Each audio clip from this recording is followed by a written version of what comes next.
Ngayong araw mga mare, natanaw ko nga mula dito sa sinasakyan ko bus itong mga pailaw na to sa tabi ng kalsada. 76 days na nga lang pala bago ang Pasko. Ang bilis talaga ng araw mga mare. Pagdating ko nga sa bahay, eto pala ang ulam namin mga mare. Adobong sitaw na may tofu, may baboy at may manok din.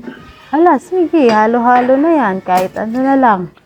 Kumain na nga rin kami ng hapunan dahil gutom na din ako. Si Jude naman, dati ayaw kumain pero nakita chopstick ang gamit ko, gusto na rin kumain.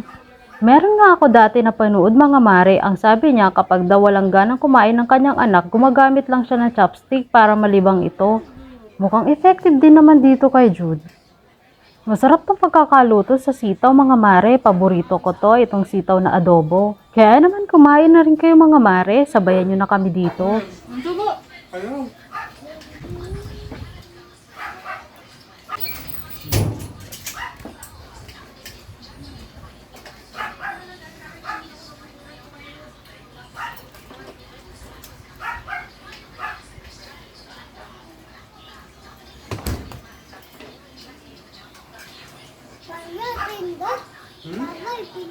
Ano yung tindog?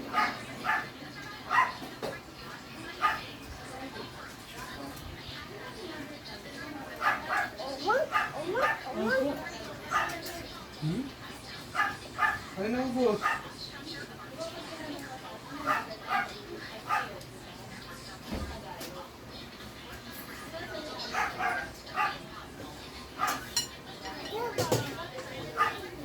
Bago ba yung ulam mo? Ang ulam ni Jude? Bali ko na. Sarap pala yung ulam dito, yung adobo eh. Kayo ng ulam, Jude.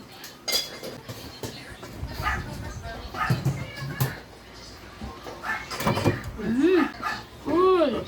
Baba dyan, baba. Ha, Jude? Yum, yum.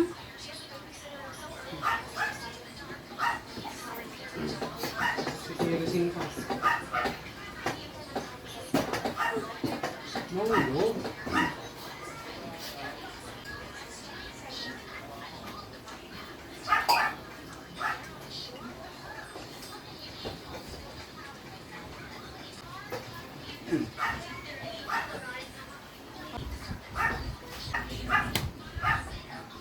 Pagkatapos nga namin kumain, itong si Jude, pinaglaruan na naman ng lagayan ng pinggan, open and close na naman. O siya mga mare, hanggang dito na lang. Maraming salamat sa panonood.